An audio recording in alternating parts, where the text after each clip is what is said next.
السلام علیکم ورحمۃ اللہ وبرکاتہ۔ خطاب فرما رہے ہیں مفکر اسلام جناب مولانا محمد درجیس انصاری صاحب انڈیا والے، بمقام رحمانیہ مسجد بہرا پیر کراچی، مورخہ 8 جنوری سن 2008۔ موضوع ہے رد شرک، حصہ 2۔ یاد رکھیے اسلامی کیسٹوں کا مرکز سلفی کیسٹ سینٹر، منظور کالونی، گجر چوک، کراچی۔ 1,86,000 میل کی رفتار سے اڑے، ایک سیکنڈ میں 1,86,000، ایک سیکنڈ میں تو ایک منٹ میں کتنا طے کرے گا، اور ایک منٹ میں جتنی دوری طے کرے گا تو ایک گھنٹے میں وہ راکٹ کتنا جائے گا، اور ایک گھنٹے میں کتنا جائے گا تو ایک گھنٹے کے بعد ایک دن 24 گھنٹے میں کتنا جائے گا، اور ایک ہفتے میں کتنا اڑے گا، اور جب ایک ہفتے میں اس کی دوری کا یہ عالم ہوگا تو ایک مہینے میں کتنا، ایک سال میں کتنا، 1,000 سال میں کتنا، 1,00,000 سال میں کتنا، اور 40 لاکھ سال لگیں گے وہاں تک پہنچنے میں۔ ابھی پہلا آسمان نہیں آیا، ابھی کہکشاؤں کا دور، اور اس سے بھی اوپر، بہت اوپر، بہت اوپر، بہت اوپر پہلا آسمان ملے گا۔ اس کے بعد پھر دوسرا آسمان بھی اتنا ہی بلند، پھر تیسرا آسمان، پھر چوتھا آسمان، پھر 5واں آسمان، پھر 6واں آسمان، 7واں آسمان، 7ویں آسمان کے اوپر اللہ کا عرش، عرش کے اوپر اللہ۔ اتنی بلندیوں کے باوجود ہم محمدیوں کا عقیدہ دیکھ لو، اتنی بلندی پر ہونے کے باوجود عقیدہ ہمارا یہ ہے کہ کالی رات میں، کالے جنگل میں، کالے پہاڑ کے اوپر جب کالے رنگ کی چیونٹی چلتی ہے تو اللہ اتنی بلندیوں سے اس کالے رنگ کی چیونٹی کو بھی کالے جنگل میں، کالے پہاڑ پر رینگتے ہوئے، چلتے ہوئے دیکھ لیتا ہے، اور دیکھتا ہی نہیں بلکہ چیونٹی جب اس پہاڑ کے اوپر رینگتی ہے تو اس کے پیر کے زمین پر رکھنے کی جو آہٹ ہوتی ہے اللہ اس آہٹ کو بھی سن لیتا ہے۔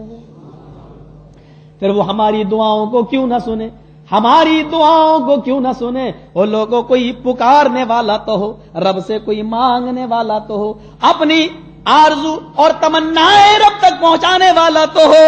اشہدو ان لا الہ الا اللہ، اس بات کی گواہی دو کہ اللہ کے علاوہ کوئی معبود نہیں مولوی صاحب ہم بہت گناہگار ہیں، اللہ ڈائریکٹ ہماری نہیں سنتا ہے۔ اب گناہگار اس میں کہاں سے چلا آیا، کہاں سے آ گئی یہ چیز؟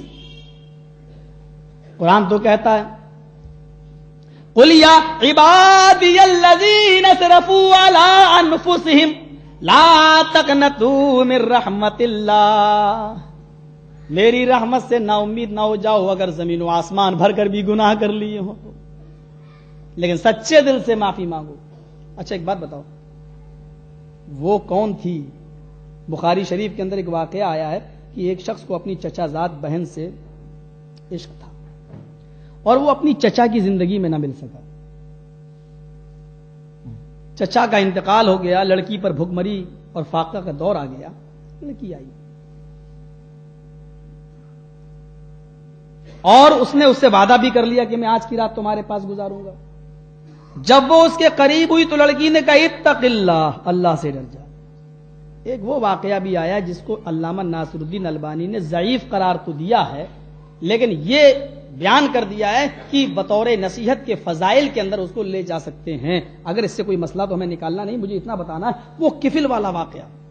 اور جب محدثین نے ضعیف کو ضعیف کہہ کر حدیث بیان کر دیے تو کسی کی ضعف بتا کر اس واقعے کو بیان کیا جا سکتا ہے۔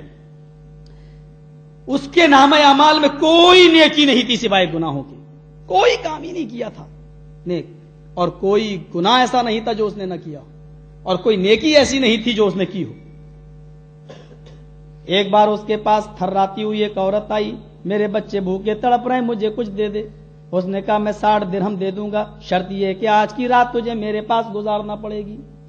بھوکی پیاسی بچوں کی دیکھ ریکھ کرنے کے لیے اس نے کہا ٹھیک ہے، گئی 60 درہم لے کے اپنے بچوں کو کھلایا پلایا، وقت موعود پر جو وعدہ کیا تھا اس پہ پہنچ جاتی ہے، لیکن اب جو پہنچی تو اس کا پسینہ ہے، رونگٹے کھڑے ہیں، کانپ رہی ہے، تھرا رہی ہے، اور کبیل کہتا ہے جب تم یہاں سے درہم و دینار لے کر گئی تو تم اس طرح نہ تھرا رہی تھی، آج آ کر تم کیوں تھرا رہی ہو؟ کیوں کانپ رہی ہو؟ کہنے لگی اتق اللہ یا کفل، اے کفل اللہ سے ڈر جا، اللہ کا خوف کھا۔ آج تک کسی غیر مرد نے میری طرف نظر اٹھا کے بھی نہیں دیکھا، تو میرے ساتھ غلط کام کرنے جا رہا ہے۔ میں نے آج تک کسی غیر مرد کا چہرہ بھی نہیں دیکھا اور تو میرے ساتھ کون سی حرکت کرنے جا رہا ہے؟ نہ جانے اس جملے میں کون سی تاثیر تھی۔ اقبال مجھے تیری یاد کس وقت آئی، دل سے جو آہ نکلتی ہے وہ اثر رکھتی ہے، پر نہیں طاقت پرواز مگر رکھتی ہے۔ دل سے آہ نکلی تھی، عرش معلیٰ سے ٹکرائی، اللہ نے قبول کی۔ کفل ڈر گیا، کانپ گیا، کہتا عورت جا جا، میں نے معاف کیا، لیکن کم سے کم قیامت کے دن اللہ کے دربار میں جب میری جہنم میں جانے کا فیصلہ ہو جائے تو اتنی گواہی دے دینا، اللہ تیرے نام سے تیرا بندہ کانپ گیا تھا، شاید تیری اتنی سی بات کہنے سے میری نجات ہو جائے، شاید میری نجات ہو جائے۔ کانپنے لگا، تھرانے لگا، عورت چلی گئی، اور اسی رات میں اس نے اللہ رب العالمین سے توبہ کرنا شروع کر دیا، اور اتنی گناہوں کی معافی مانگی، اتنی گناہوں کی معافی مانگی، اتنی گناہوں کی اس نے توبہ اور استغفار کیا کہ اپنے گناہوں کو گویا کہ اپنی آنکھوں کے آنسوؤں سے دھل رہا ہے، پاک کر رہا ہے، حتی ماتا، یہاں تک کہ کفل اسی رات میں مر گیا۔ ان کو کوئی آدمی باہر لے جاؤ، ہاں ٹھیک ہے دورہ پڑتا ہے پتہ نہیں کیا، تو صاحب ان کو باہر لے جائیں۔ اسی رات میں کفل کا انتقال ہو جاتا ہے، کفل کا اسی رات میں انتقال ہو گیا، لیکن کسی کو معلوم نہیں، کسی کو معلوم نہیں کہ کفل گناہگار تھا، توبہ کر لیا۔ صبح ہوتی ہے، لائن لگ جاتی ہے اس کو دیکھنے والوں کی، بھیڑ لگ جاتی ہے اس کو دیکھنے والوں کی، لیکن کوئی بھی آدمی اس کا جنازہ پڑھانے کے لیے تیار نہیں، کوئی بھی آدمی اس کا جنازہ پڑھانے کے لیے تیار نہیں۔ سب آ رہے دیکھ کے نکل جاتے ہیں کہ گناہگار ہے، چلو مر گیا مر جانے دو۔ اچانک قدرتاً اس کے دروازے پر لوگوں نے یہ لکھا ہوا دیکھا، ان اللہ قد غفر للکفل، اللہ تعالیٰ کفل کے تمام گناہوں کو بخش چکا ہے۔ اس واقعے سے آپ اندازہ لگا سکتے ہیں، ہم آج یہ کہنے میں لگے ہوئے ہیں ہم گناہگار ہیں، اللہ ڈائریکٹ میری نہیں سنتا ہے، اللہ ڈائریکٹ میری دعا قبول نہیں کرے گا۔ جب بنی اسرائیل میں پیدا ہونے والے اتنے بڑے گناہگار کہ جس نے کوئی نیکی کی ہی نہیں تھی، جب اس گناہگار کو اللہ بخش سکتا ہے بغیر کسی وسیلے کے، اس کی دعا سن سکتا ہے، ہم تو امت محمدیہ کے اندر پیدا ہیں، ہماری دعا کیوں نہیں سن سکتا ہے؟ ذرا اس واقعے کو اٹھاؤ۔ جاءت فاحشہ، فاحشہ کا لفظ ہے، طوائف، فاحشہ کس کو کہتے ہیں بتانے کی ضرورت نہیں، پیسہ دو جسم بیچتی ہے پیسے میں، وہ نکلی راستے میں دیکھتی ہے ایک کتا پیاس کی وجہ سے اپنی زبان باہر نکالے ہوئے ہے، مسلم کے الفاظ ہیں، زبان باہر نکالے ہوئے ہے، پیاس کی وجہ سے وہ کتا تڑپ رہا ہے، مثلا کتے کی زبان پیاس سے باہر نکلی ہوئی ہے، اس نے پیاسے کتے کو دیکھا تو کنویں کے پاس گئی اور اس نے اپنی اوڑھنی سر سے اتاری، کنویں کے پانی میں اس نے اوڑھنی کو ڈبویا اور پانی کو اس اوڑھنی میں جذب کیا اور اس اوڑھنی کو لے کے آئی، اس کتے کے پاس چپل سے اس نے اپنی زمین کو تھوڑا سا کریدا اور کھودا اور اسی جگہ پر اس نے اپنی اوڑھنی کے پانی کو نچوڑ دیا، کتے نے اپنی زبان سے چاٹ چاٹ کر اپنی پیاس بجھائی، وہ بار بار پانی لاتی، بار بار کتے کو کے سامنے نچوڑ دیتی، کتا اس وقت تک پانی کو پیتا رہا جب تک کہ اس کی پیاس نہ بجھ گئی، جب وہ چلا گیا کتا تو یہ عورت بھی چلی گئی۔ اللہ تعالیٰ کو اس عورت کی یادہ بھی اتنی پسند آئی، بے زبان مخلوق پر رحم کرنے کی وجہ سے اللہ کے نبی فرماتے ہیں کہ اللہ نے اس عورت کے گناہوں کو معاف فرما دیا اور اس کے فحش کو معاف کر دیا اور اس کو جنت کے اندر داخل کر دیا۔ وہ لوگوں جب بنی اسرائیل میں اور یہودی اور نصرانیوں میں ایسی عورتیں اگر یہ کام کرتی ہیں اور اپنے اپنے نبیوں کی شریعت پر عمل کر رہی تھی، اپنے اپنے نبیوں کے زمانے میں تھی، جب بنی اسرائیل کی عورتیں ایک کام کرنے کی وجہ سے بخشش کی مستحق ہیں اور بخشی جا سکتی ہیں بغیر وسیلے کے، تو ہمیں بتاؤ، ہم تو جناب محمد رسول اللہ کی امتی ہیں، اللہ ہم کو کیوں نہیں معاف کرے گا؟ مانگو تو صحیح، تم کہتے ہو ہم گناہگار ہیں، یہ کون سے نیک لوگ تھے؟ یہ بھی تو گناہگار تھے، ایک نے کبھی زندگی میں نیک کام کیا ہی نہیں، دوسری فاحشہ ہے، بد چلن ہے، اور آپ کہتے ہم گناہگار ہیں اس لیے ان کا سہارا لیتے ہیں۔ ذرا سوچو اس واقعے کو، ایک آدمی کسی عالم کے پاس گیا، مولانا میری بخشش ہو جائے گی؟ کہنے لگا گناہ کیا کیا ہے؟ کہنے لگا 99 قتل کیے. مسلم کے الفاظ ہیں. گناہ کیا کیا؟ کہا 99 لوگوں کے قتل کیے ہیں میں نے. اب مجھے ہوش آیا, میں چاہتا ہوں توبہ کر لوں اللہ سے, کیا میری بخشش ہو جائے گی؟ وہ بیچارہ کم پڑھا لکھا تھا, اچھی پہنچ نہیں تھی اس کی علم پر. کیا 900 چوہے کھا کے بلی چلی حج کو؟ 99 آدمیوں کا قتل کر کے اب چلا ہے تو معافی مانگ رہے ہیں؟ بالکل نہیں, اب تیرا کوئی گناہ معاف نہیں ہوگا, چل. نہیں جانتا تھا. اس نے کہا اچھا جہنمی ہوں؟ کہا بالکل. کہ جب جہنم میں جانا ہی ہے تو 100 کیوں نہ پورے کر لوں. جیسے 99 کر کے جہنم میں جا رہا ہوں, تلوار اٹھائی اور اس نے اس کو بھی قتل کر دیا. 100 پورے, 100%. اس نے سوچا پھر غلط ہو گیا یار, میں تو مغفرت کی امید لے کے نکلا تھا, میں نے اس کو بیکار مارا. جذباتی آدمی کی پہچان یہی ہوتی ہے, پہلے گھر گزرتا ہے بعد میں سوچتا ہے کیا ہے. چلو دوسرے عالم سے پوچھیں. دوسرے سے پوچھا میرا جرم معاف ہو جائے گا؟ کہا کیا جرم کیا؟ کہا 99 قتل کیے تھے. ایک سے پوچھا معاف ہو جائے گا؟ اس نے کہا نہیں, اس کو بھی مار دیا. اب یہ تو ویسے ہی ڈر گیا. کہا اس کو بھی مار دیا. کہاں؟ کہا اللہ تو بڑا غفور الرحیم ہے, ایسا ہے کہ تم فلاں بستی میں چلے جاؤ, میں تو اتنا جانکار نہیں ہوں, وہ بستی ہے ایک فلاں فلاں بستی, اس بستی میں چلے جاؤ, بہت بڑے عالم دین ہیں, انشاءاللہ وہاں ضرور تمہارا کوئی راستہ نکلے گا, اور انشاءاللہ وہ مجھے امید ہے کہ وہ تمہارے لیے ضرور کوئی طریقہ بتائیں گے, کس طریقے سے توبہ کرو, کیا کرو, اور انشاءاللہ راستہ نکلے گا. ٹھیک. اس نے اسی جگہ سے اس بستی کا رخ کر لیا, اسی بستی کا رخ کر لیا جہاں وہ عالم دین رہتا ہے. چلنے لگا. مسلم کے الفاظ ہیں بالکل بیچو بیچ میں پہنچا, ملک الموت حاضر ہو گئے. روح نکالنے لگے, گرا زمین پر, روح نکل رہی ہے, تڑپنے لگا, اور تڑپتے تڑپتے ایک بالشت, مسلم میں ہے ایک بالشت, اور بخاری کے اندر ہے, تڑپتے تڑپتے عالم کی بستی کی طرف جانے کے لیے مچلتے مچلتے ایک ہاتھ آگے بڑھ گیا. جہاں گرا تھا وہ بالکل بیچو بیچ تھا, لیکن یہ سوچ رہا تھا کہ میں عالم کی بستی کی طرف جاؤں, تو اس کی تڑپ تھی, تو تڑپتے تڑپتے آگے بڑھ رہا تھا. مسلم میں کہ ایک ہاتھ, اور بخاری میں ہے کہ مسلم میں ایک بالشت اور بخاری میں ایک ہاتھ, یہ ایک ہاتھ آگے بڑھ گیا اور اس کی روح قبض سے عنصری سے پرواز کر گئی. عذاب کے فرشتے کہتے ملک الموت سے اس کی روح کو میرے حوالے کرو. رحمت کے فرشتے کہتے ہیں نہ میرے حوالے کرو. عذاب کے فرشتے کہتے ہیں کہ آدمی گناہگار تھا, بھی بغیر توبہ کے مر گیا, توبہ کی تو نہیں تھی, بغیر توبہ کے مر گیا, اس لیے مجھے دو, کیونکہ اب یہ گناہگار ہے. اور رحمت کے فرشتے کہتے ہیں جب اس نے ارادہ ہی کر لیا تھا مغفرت کا, رحمت کا, اللہ کی رحمت کا, اور یہ جا رہا تھا, اس لیے نیک روح ہے, اس کو مجھے دو. عذاب کے اور رحمت کے فرشتے دونوں میں تنازع ہونے لگا.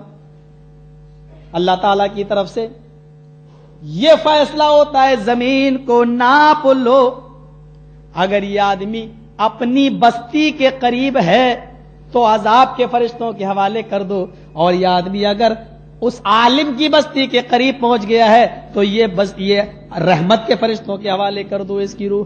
جب زمین ناپی گئی تو بالکل بیچوں بیچ میں پڑا ہے, لیکن عالم کی بستی کی طرف مرتے ہوئے, روح نکلتے ہوئے یہ کشش اس کو کھینچ رہی تھی, اس لیے ایک ہاتھ یا ایک بالشت آگے بڑھ چکا تھا, یہ عالم کی بستی کے قریب ہو گیا, لہذا ملک الموت نے اس کی روح کو رحمت کے فرشتوں کے حوالے کر دیا. اور لوگوں, جب 99 اور 100 آدمیوں کا قاتل بغیر کسی وسیلے کے اور بغیر کسی نبی اور پیغمبر کی قبر پہ جائے ہوئے, جب اس کو اللہ بخش سکتا ہے اور رحم و کرم اس کے اوپر کر سکتا ہے, تو کیا وہ ہماری دعاؤں کو نہیں سن سکتا؟ کیا وہ ہمارے گناہوں کو معاف نہیں کر سکتا؟ شرط یہ ہے کہ اپنے گناہوں پر نادم ہو کر آئندہ ان گناہوں کو نہ کرنے کی قسم کھائیں کہ ہم آئندہ یہ گناہ نہیں کریں گے.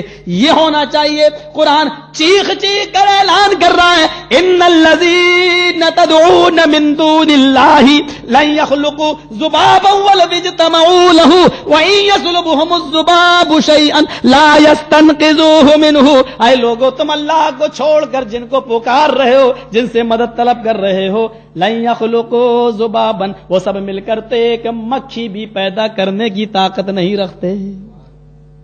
وَلَوِجْتَمَعُوا لَهُ پر غور کرو، اگرچہ ساری دنیا کے لوگ مل جائیں تو ایک مکھی ذبابن نکرا ایک مکھی نہیں بنا سکتے ہیں، ایک مکھی نہیں بنا سکتے ہیں. اور مکھی پیدا کرنا تو بہت دور کی بات. وَإِن يَسْلُبْهُمُ الذُّبَابُ شَيْئًا لَا يَسْتَنقِذُوهُ مِنْهُ، اور اگر مکھی ان سے کوئی چیز چھین لے جائے، مکھی اگر ان سے کوئی چیز چھین لے جائے تو یہ مکھی کو پکڑ کر چھینی ہوئی چیز واپس لینے کی بھی طاقت نہیں رکھتے.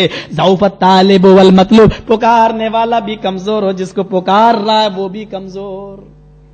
میں نے الہدا مسجد میں غالباً ایک واقعہ سنایا تھا، بڑا دلچسپ ہے،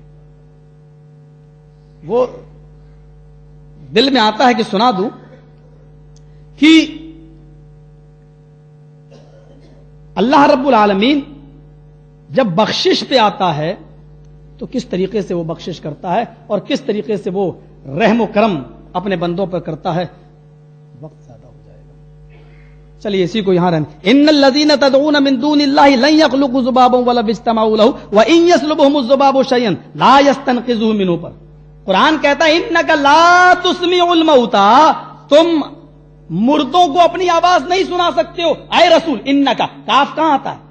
نبی کو مخاطب کرنے کے لیے کہا ہے انک لا تسمع الموتى، اے نبی تم مردوں کو نہیں سنا سکتے ہو. ایک جگہ اللہ نے فرمایا وما انت بمسمع من فی القبور، اے رسول تم ان کو نہیں سنا سکتے ہو جو قبروں میں دفن ہیں. ایک آدمی ٹرین میں مجھ سے ہی کہنے لگا مولوی صاحب مردے سنتے ہیں یا نہیں؟ میں نے اپنی اٹیچی سے ترجمان نکالا، ہمارے مرکزی جمعیت اہل حدیث سے جو پرچہ نکلتا میں اس کو پڑھنے لگا. وہ کہہ رہا ہے کہ بیٹا، وہ مولانا تو نہیں سمجھ رہا تھا مجھے، ٹوپی نہیں تھی، شیروانی نہیں، میں سفر میں ٹوپی نہیں لگاتا ہوں، رکھ لیتا ہوں اٹیچی میں. ہمارے انڈیا کے حالات بہت ویسے، جہاں دیکھو جہاں دیکھا داڑھی والا اٹیچی دکھاؤ کیا ہے، بڑے جھمیلے ہیں ہمارے یہاں، وہ میں سمجھتا ہوں، اور خاص طور سے اہل حدیث علماء پر. تو کہنے لگا کہ بیٹا یہ اس نے دیکھ لیا تھا میں نے اوپر جو اپنی برتھ میں نماز پڑھ لی تھی اوپر سینے پر، تو وہ سمجھ گیا. کہنے لگا بیٹا یہ بتاؤ کہ تم مردے سنتے ہیں کہ نہیں؟ میں نے کہا میں خاموش ہو گیا، میں پڑھنے لگا. ارے میں پوچھ رہا ہوں کہ سنتے ہیں کہ نہیں سنتے ہیں؟ پڑھنے دو یار، کیا تم دماغ خراب کر رہے ہو میرا. میں پڑھنے لگا، پھر پڑھتا. ارے بھائی تم، اس نے ایسے پکا، ارے بتاؤ تو صحیح مردے سنتے ہیں یا نہیں سنتے ہیں؟ میں تم جاننا چاہتا ہوں، اندازہ لگاؤں گا کون ہو تم، مردے سنتے ہیں کہ نہیں سنتے. میں نے کہا میرا دماغ کیوں خراب کر رہا ہے یار، تو جا قبرستان میں بات کر کے دیکھ لے، پتہ چل جائے گا سنتے ہیں کہ نہیں سنتے. مجھ سے میرا دماغ کیوں چاٹ رہا ہے تو خود ہی جا اور بات کر کے دیکھ لے، پتہ چل جائے گا سنتے ہیں کہ نہیں سنتے. ارے پاگل ہے، وہاں کیوں جاؤں؟ میں نے کہا تو مجھ سے کیوں پوچھ رہا ہے سنتے ہیں کہ نہیں سنتے ہیں؟ کہا ارے وہ کیا بولیں گے اگر ان کو سلام کروں تو؟ میں نے کہا بھائی اگر سنتے ہوں گے تو بولتے بھی ہوں گے. کہا نہیں بولتے نہیں ہے وہ. میں نے کہا کیوں؟ مرنے کے بعد صرف کان کی طاقت باقی رہتی ہے، زبان کی طاقت ختم ہو جاتی ہے کیا؟ پھر کیا صفت رہ گئی؟ کہا نہیں آپ سمجھے نہیں بیٹا، حدیث میں آتا ہے کہ مردے سنتے ہیں. میں نے کہا اچھا حدیث کی بات کر رہے ہو؟ کہا میں نے کہا حدیث میں تو یہ بھی آتا ہے کہ مردے بولتے ہیں. کہا بھاگ، میں نے کبھی زندگی میں نہیں پڑھی کوئی حدیث، مردے کہاں بولتے ہیں؟ میں نے کہا میں نے بھی نہیں پڑھی ہے کہ مردے سنتے ہیں. بولا یہ آیا ہے مردے سنتے ہیں. میں نے کہا تو وہ بھی آیا کہ مردے بولتے ہیں. بولا قسم خدا کی یہ نہیں آیا مردے بولتے ہیں. میں نے کہا قسم خدا کی یہ بھی نہیں آیا کہ مردے سنتے ہیں. بولا اگر آیا ہو تو؟ میں نے کہا اور وہ آیا ہو تو؟ بولا میں مان لوں گا. میں نے کہا میں بھی مان لوں گا. کہنے لگا اچھا بتا کہاں مردے بولتے ہیں؟ میں نے کہا سوال تو نے پہلے چھیڑا، پہلے تو بتا کہ سنتے کہاں. کہنے لگا بخاری کی حدیث تو پڑھتے ہو یا پڑھی ہے تم نے؟ اسلامی کیسٹوں کا مرکز سلفی کیسٹ سینٹر، منظور کالونی، گجر چوک، کراچی. میں نے کہا پڑھی تو ہے میں نے، شاید نہ گزری ہو میری نظروں سے وہ حدیث، یا گزری ہو نہ بھول گئے ہو، اب آپ بتاؤ. کہنے لگا حدیث میں آتا ہے جب کوئی مردہ مرتا ہے نا، جب کوئی میت کو لے کے جاتے ہیں قبرستان کی طرف اور جب اس کو دفن کر دیتے ہیں، مٹی میں ڈال دیتے ہیں، اور جب مٹی دے کر واپس آتے ہیں تو جو لوگ مٹی دے کر واپس آتے ہیں تو حتی سمیا قران علیہم، مردہ ان کے جوتوں کی آواز بھی سنتا ہے. دیکھ سنتا ہے کہ نہیں سنتا ہے؟ میں نے کہا یار تم تو ڈائریکٹ دفن پہ آ گئے ہو، حدیث تو بڑی لمبی ہے، پوری پڑھو نا. میں نے کہا پوری حدیث ایسے ہے کہ جب میت کو ہم قبرستان کی طرف لے کے چلتے ہیں، اس کا جنازہ بھی ہم پورا پڑھ لیتے ہیں، اور نماز پڑھانے کے بعد جب ہم اس کو قبرستان کی طرف اٹھا کے چلتے ہیں اور اپنے اوپر کاندھا دیتے ہیں، آدمی بدلتے رہتے ہیں، کاندھا دیتے ہیں. دیکھیے دفن بعد میں ہو رہا ہے، جب کاندھا دیتے ہوئے چلتے ہیں تو نیک میت ہوتی ہے تو کہتی ہے مجھے جلدی لے چلو میری منزل کی طرف، اور بری میت ہوتی ہے منافق و کافر میت ہوتی ہے تو کہتی ہے ہائے میری تباہی، ہائے میری بربادی، مجھے کہاں لے کے جا رہے ہو. دیکھو یار بولتے ہیں کہ نہیں بولتے. اب وہ ایسے کہتا ہاں یار مردے تو بولتے نہیں. ہم نے کہا وہی ایک حدیث ہے، وہی ایک حدیث تیری والی حدیث ہے، ایک ٹکڑا تو مان رہا ہے دوسرا نہیں. ہم نے کہا اب جب جاؤ قبر پہ تو کہنا بابا سچ بتاؤ یہ بیٹا کب ہوگا، کتنے دن بعد ہوگا، ٹائم فکس کرو. اللہ کے پاس تم کون سے دن پہنچو گے؟ اگر جواب مل جائے تو ٹھیک. کہتا یار وہ کیسے بولتے ہیں، یہ ہماری سمجھ سے باہر کی بات ہے. ہم نے کہا تو وہ کیسے سنتے ہیں، یہ میری سمجھ سے باہر کی بات ہے. اگر بولنے کا معاملہ برزخی زندگی سے جس کو ہم نہیں جانتے تو سننے کا معاملہ بھی برزخی زندگی سے جس کو ہم نہیں جانتے. کہنے لگا کہ وہ حدیث تو کرانے علیہم تو میں نے کہا جب میت کو تم دفن کرتے ہو اور لوٹ کر واپس آتے ہو، اذا کا لفظ ہے، جب دفن کرتے ہو اور لوٹتے ہو تب مردے کو جوتے کی آواز تب مردہ سنتا ہے، تب اس کو سنائی جاتی ہے. لفظ اذا عام نہیں ہے، عام نہیں ہے. جب دفن کرتے ہو یعنی ایک بار مرا، ہم نے دفن کیا اور لوٹ کے واپس آئے، تب اللہ نے اس کو سنا دی جوتوں کی آواز. اس سے 24 گھنٹے کا اور 12 مہینے کا سننا ثابت نہیں ہو جائے گا. اگر میں تم سے یہ کہوں کہ مجھے جب بھوک لگتی ہے تب میں کھانا کھاتا ہوں، اس کا مطلب یہ نہیں ہے کہ میں 24 گھنٹے اور 12 مہینے کھاتا رہتا ہوں. جب بھوک لگتی ہے تب کھاتا ہوں. اسی طریقے سے جب میت کو دفن کرتے ہو اور لوٹ کے واپس آتے ہو تب سنتا نہیں ہے، اللہ سناتا ہے. او میرے بندے، جن گھر والوں کے لیے، جس بیٹے کے لیے، جس بھتیجے کے لیے اور جن لوگوں کے لیے تو نے نمازیں چھوڑی، روزے چھوڑے اور لمبے لمبے کاروبار کیے، بینک بیلنس سے جمع کی، آج وہ تجھے تنہا چھوڑ کے جا رہے ہیں. یقین نہیں آتا تو ان کے جوتوں کی آواز بھی سن لے.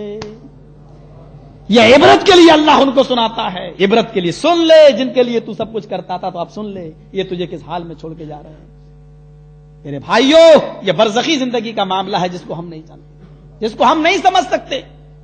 ہمارے یہاں تو ایسے بہت سے معاملات ہیں. ہمارے یہاں ہم تو سمجھتے ہیں کہ آپ کے پاکستان میں تو یہ اور زیادہ معاملہ بڑھ رہا ہے. ہمارے ہندو بھائیوں کی ایک کتاب ہے، دل چاہتا ہے کہ اس کا بھی ایک حوالہ آپ کو دیتا چلوں. والمیکی رامائن، اس میں ایک عجیب واقعہ لکھا ہوا ہے.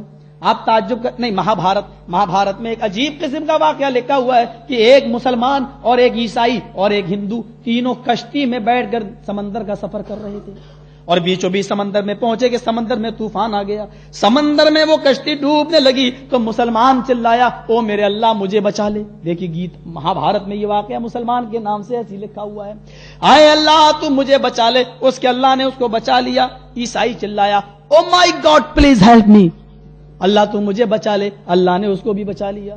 یہ ہندو بیچارہ بیٹھا تھا، یہ ڈوبنے لگا تو یہ جب کشتی ڈوبنے لگی یہ آدمی گر گیا تو کہنے لگا ہے برہما مجھے بچا لو. یہ اور ڈوبتا چلا جا رہا ہے. کہنے لگا، انہی کی کتاب میں لکھا ہے، جب وہ ڈوبنے لگا تو کہنے لگا ہائے وشنو ہائے وشنو ہائے وشنو مجھے بچا لو، اور ڈوبتا چلا جا رہا ہے. جب اور نیچے پہنچا تو کہنے لگا ہائے شنکر مجھے بچا لو، تو اور نیچے گیا اور نیچے جاتے جاتے کہنے لگا رام ہائے رام مجھے بچا لو. اور بالکل نیچے پہنچا، جب روح نکلنے والی ہوئی، آتما جب جدا ہونے والی ہوئی یہ روح، تو کہنے لگا سیتا مجھے بچا لو، اور سیتا کہتے کہتے مر گیا. اب ہندو دھرم میں مرتیو لوک آواگمن، مرنے کے بعد کتا بلی چوہا بندر یہ سب بننا ہوتا ہے. لیکن اس نے اچھے کرم کیے تھے اس لیے اس کو انسان کا دوبارہ جنم ہو گیا. جب یہ سمندری میں دوسرا جنم لے کے اٹھتا ہے تو کیا دیکھتا ہے؟ برہما وشنو مہیش رام سیتا سب لائن سے کھڑے ہیں اور اس کو دیکھ رہے ہیں. یہ سیدھے غصے میں چلا جا رہا ہے. ان بھگوانوں نے کہا او میرے بندے، او میرے بھکت ذرا میرے پاس آ. کہنے لگا چپ رہو، تو میرے بھگوان نہیں ہٹو. ارے یہ کیا بات کر رہا ہے؟ کہا اچھا. مسلمان نے اپنے اللہ کو پکارا، مسلمان کے اللہ نے مسلمان کو بچا لیا، اور عیسائی نے پکارا تو عیسائی کے رب نے عیسائی کو بچا لیا. ارے میں نے برہما کو، وشنو کو، مہیش کو، شنکر کو، سیتا کو، سب کو پکارا اور کوئی مجھے بچانے نہیں آیا. کوئی ایک تو بچا لیتا. برہما جی بولے میں تو تجھے بچانے کے لیے آنے ہی والا تھا. جب تو نے برہما چلایا تو اس وقت میں چارپائی بچھا کے سو رہا تھا.